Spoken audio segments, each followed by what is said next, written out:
The audio snippets used in this podcast are taken from the Mellon Foundation Oral History Program's archive. The stories produced through this podcast series and the opinions and statements that may be contained herein do not reflect those of the District 6 Museum, but rather the individuals hosted within this series. Welcome to another episode in the District 6 Museum Vusalela Ons Luister podcast series. This is the story of Defiance, a story of the struggle against apartheid in all its various forms.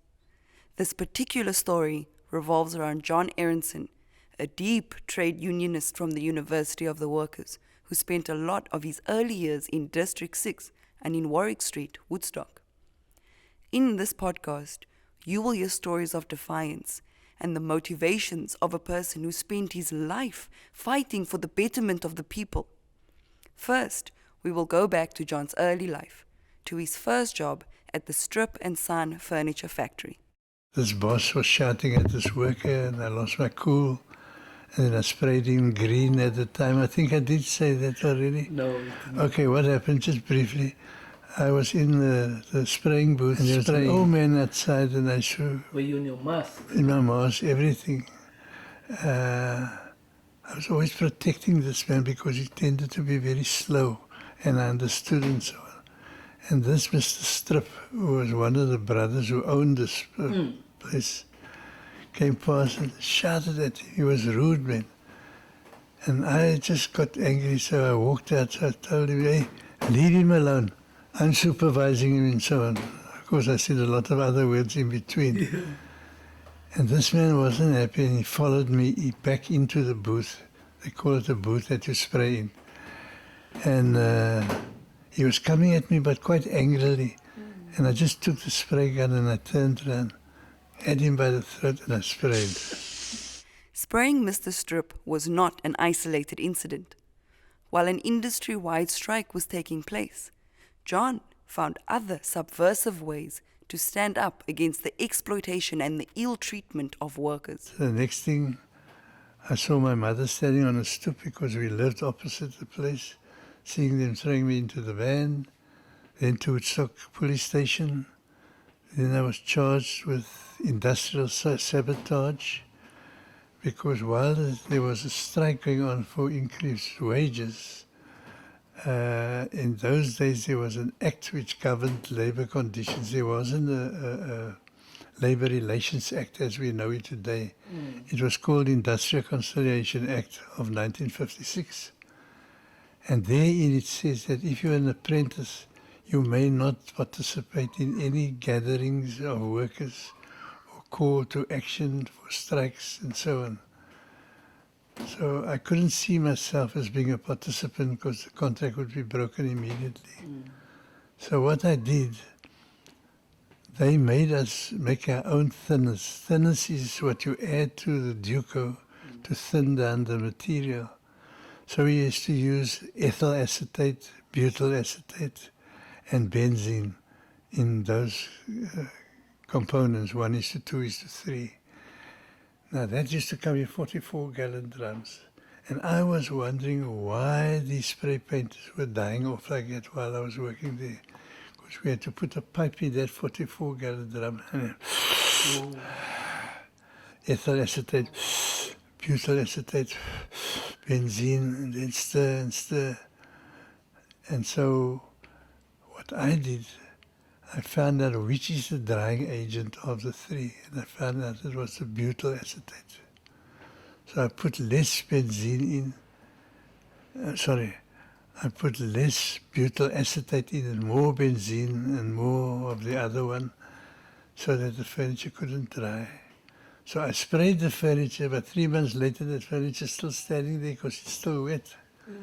So when they found out why they weren't selling, they went to research why, and of course they pinned me. And that's how I really started with my jailing sentence. 1960s Cape Town was a tumultuous time. It saw the silencing of voices that sought to speak out. Yet John articulated the everyday battles that were beginning to take place on the factory floor. It was this injustice, this ill treatment of this old man that he saw, that often went unchallenged, that spurred him into action. Apartheid on a larger scale was getting worse. It was a time where the unyielding power of the state seemed endless, and where everyday people began to resign themselves to this reality. But John could not. After John served his jail sentence, he spent the next year looking for other job opportunities. Eventually, he found a job at the city council, and again, his defiance and his courage to stand up for what he believed was right surfaced. God's face shone on me in that I became a parking attendant. So my first posting was to Scottish Cliff Park, Scottish Cliff, S-C-H-O, you got it there, Scottish Cliff Playground, not park, sorry. And £2, 3 shillings and sixpence was the per week salary that one got at the time. Yeah. And now a little bit of humour comes into the story again. Now in that playground, there's a big sign which says, no sporting activities allowed. It so happens that the playground is in Scottish Cliff, bottom end. Just as you come up the hill in Warrick Street, there you see all the huge flats for Muslim people only. Remember my story? Yeah. And there was this big sign, but now up the road is where I played soccer. The soccer club, Stefanian Soccer Club was up the road. So yeah, they came and said, hey, Boere, ons wil speel man. They say to you. Ja, ek sê, hey, if I Boere, kom and bring die ball. What two teams were made up? And guess who was the centre forward of the one team? Boere. And hey, the game is on and the shouting is all going lekker. During working time. During working time, Charlie. The law was in charge. Who's in charge of the playground? And there, all of a sudden, a red van pulls up.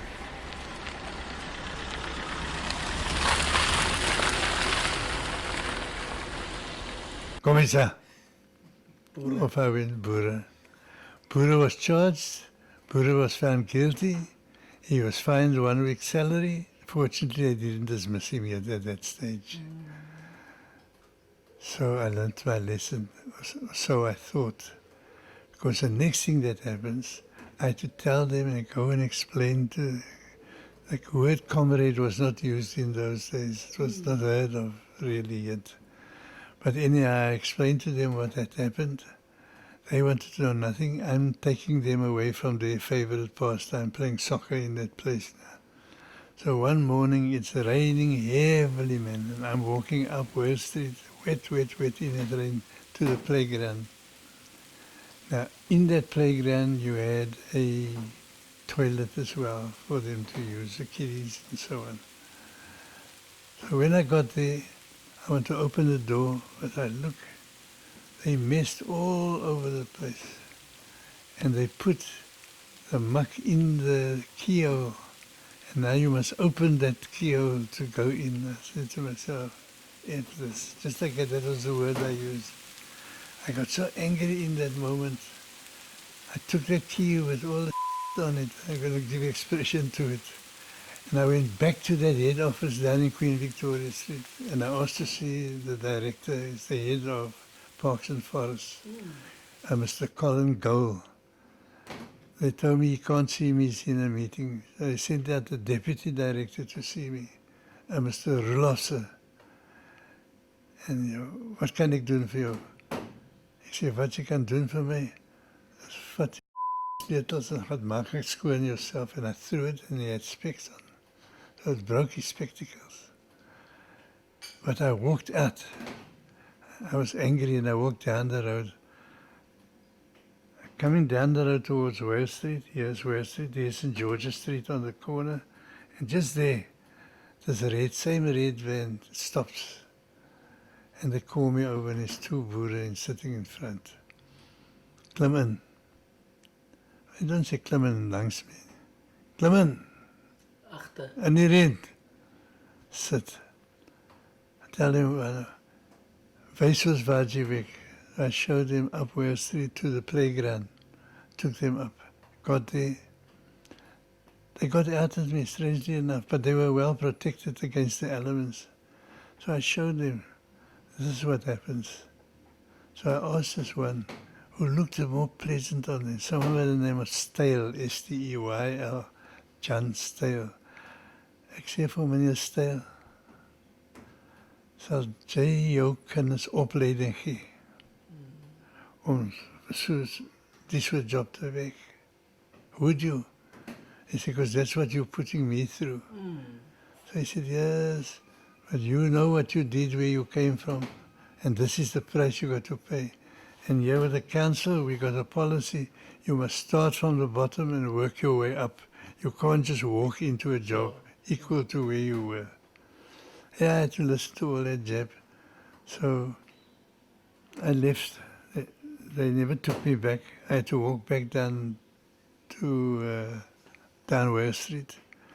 When I got to the bottom end, here comes this van again past me and say, you go tomorrow morning, go up to Newlands Forest Station, up in Newlands. You know where it is? I say, yes, I know where it is.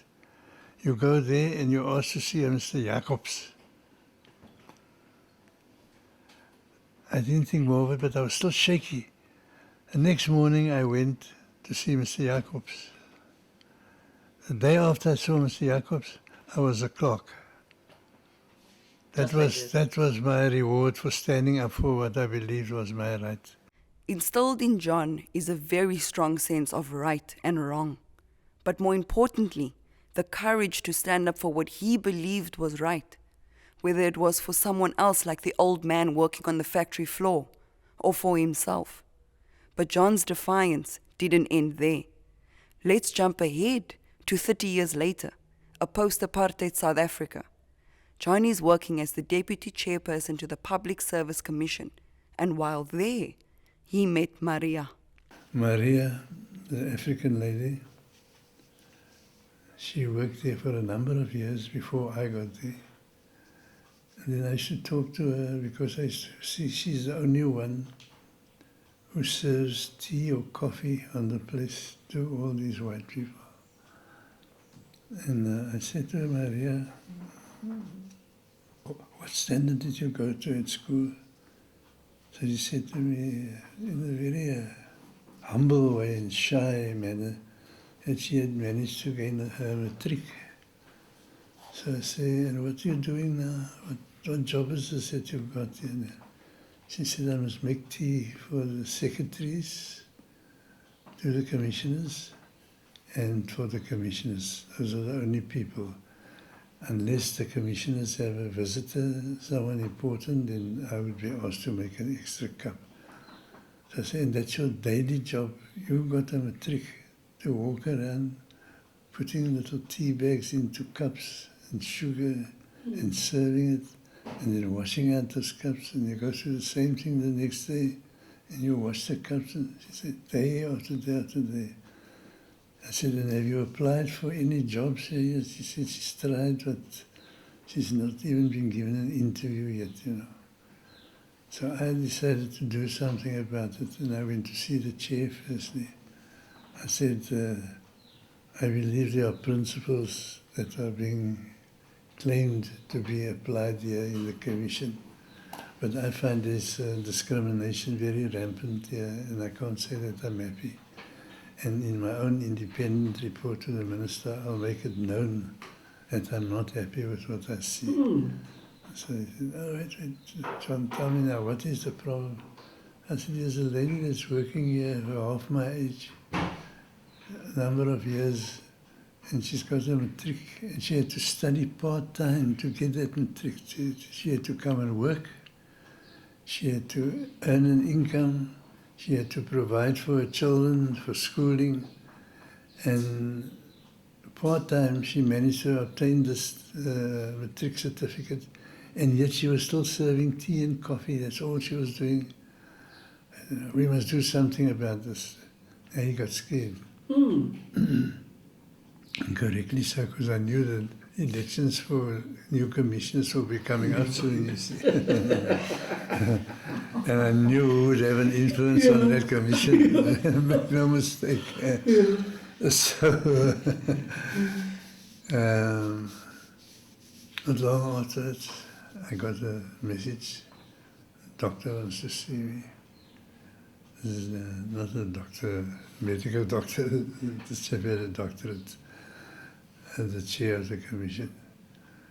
And I went to see him, so I said, man, I've given it a great deal of thought. You are so correct. There's an injustice that's been done here. And this can set the basis for others as well, for employment and so on. And I recommended to the Director General that we appoint Maria, I forget the surname, Maria into a clerical position. So Maria got this job as a clerk, and she came to sit by me. She cried to come tell me of this achievement, you know. I said, you've done well. I spoke away from what we had discussed. I just complimented her and her sacrifice and what she's done, and for her children and all the rest, and how proud she deserves to be, you know. And I can tell you, until the day I left there was one person who looked after me. Yeah, definitely. That's Maria. I would do that too. The story of Maria has a bearing not only on a newly free and democratic South Africa, but also now, 27 years later, in a time of post-apartheid uncertainty, poverty, corruption, and unemployment. This story, as well as the other two stories you heard previously, speaks to the importance of seeing each other as people and defying what to us seems certain. More than ever, our world needs people like John, especially in dealing with the inequalities and the injustices we continue to experience in order to create equal opportunities for all our people. No matter where we are here. Thank you for listening, and please stay tuned for another episode in the District 6 Museum Vusalela Ons Luister podcast series.